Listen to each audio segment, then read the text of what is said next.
let's talk sponsorship. A big part of being a professional triathlete and making money is partnerships with brands and developing those relationships and working your network. This also applies to other things in life, not just triathlon in particular, in the business world. So hopefully, if you're not a triathlete looking to make a profession of it, you can apply this in other areas as well. So I'm going to go over 3 different pillars I have for developing and kind of creating these partnerships and creating a relationship with a brand and how you go about acquiring them. Because I think in a lot of areas, people talk about going out and putting yourself out there and making those connections, build your network, get the brands, be personable, but they don't really go into how that's actually done. And I'm going to take you kind of through the beginning of my career and even up until right now in my career, where I've built all sorts of different types of relationships, have gotten sponsors, lost sponsors, and kind of been on all different sides. I've made mistakes, so this is your opportunity to not make mistakes and learn from mine.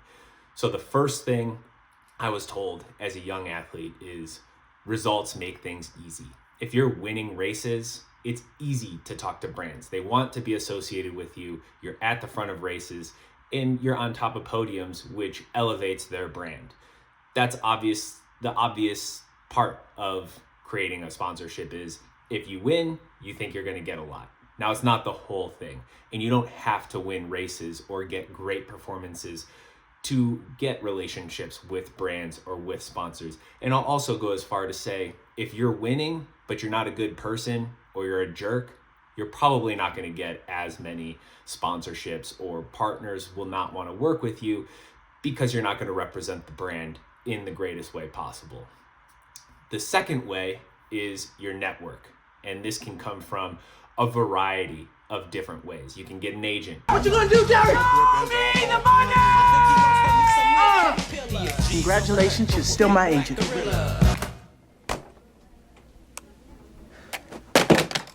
Now they're going to take a cut of whatever you're making, but they will have their own network that they've already established, hopefully over years and years of working with different athletes, although they also could pigeonhole themselves and limit their network based on the bridges they've burned or created over their career.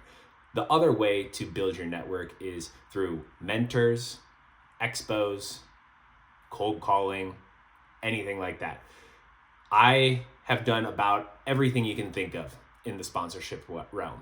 I was very lucky early on in my career where I had a great couple of pro mentors. Here's what's going to happen. I am going to have to fix you, manage you to on a more personal scale. Who introduced me to some of my first partners. I got my first paying sponsorship through another pro vouching for me. I was able to get another brand partner that I worked with for a number of years just based off of one of my coaches already knowing the rep and putting in a good word and saying, hey, this guy is going to go somewhere. So if you can talk with other people who have been established in the sport, whether it's a coach, an athlete, an agent, whoever it is, just somebody who's in the industry, that's a great way to be able to get an in with the company.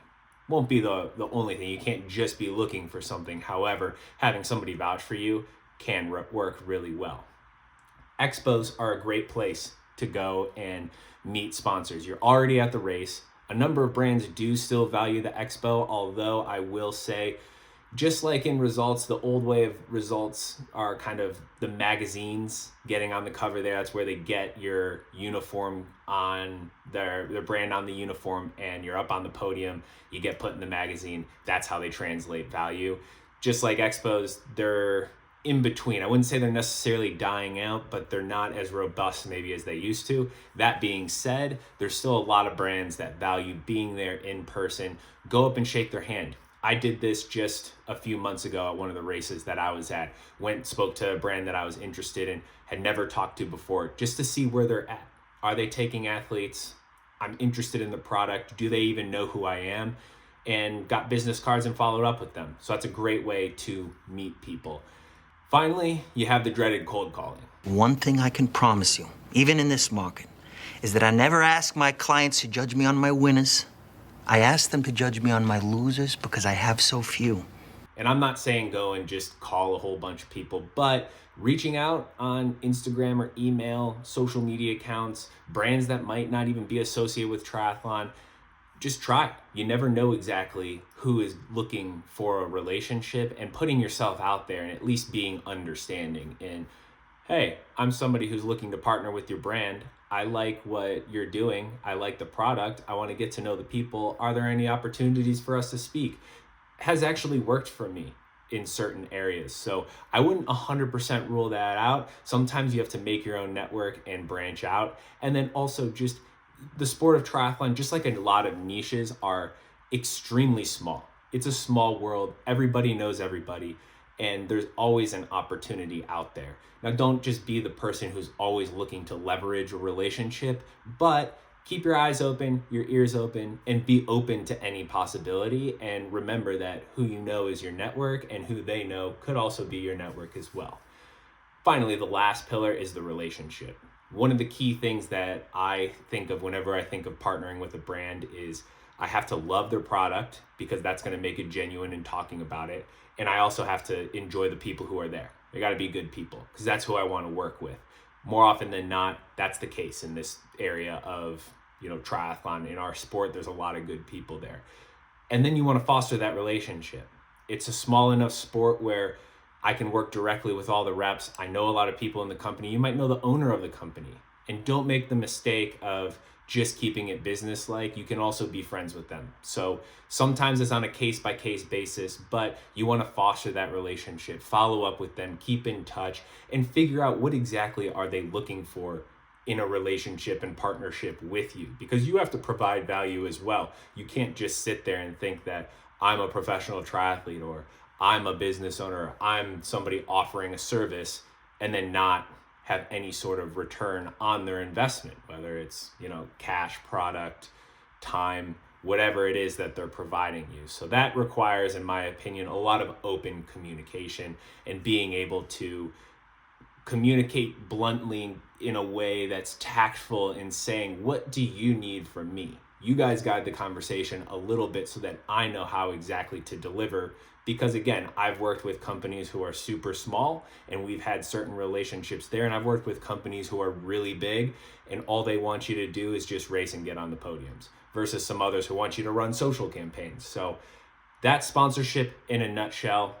I hope I gave you some ideas for actually going out and putting yourself out there and kind of acquiring these partnerships, and how I've done it in the past, and then how to foster them and continue on with the partners as well. So like I've said, it's also a business transaction. I've acquired partners, I've lost them, they've dropped me, I've dropped partners. So it's everything in between. And I guess I'll finish off with saying, don't take the relationship personally if they're making a business decision, because at the end of the day, so are you. So that's where it might get a little tricky at the end, is just some of the friendships you make there, you have to tread lightly, but at the end of the day, everybody's got to make money. Everybody's got to have some sort of value in the partnership. And if somebody doesn't see that anymore, they might part ways, but hopefully you're creating more partnerships than you're leaving.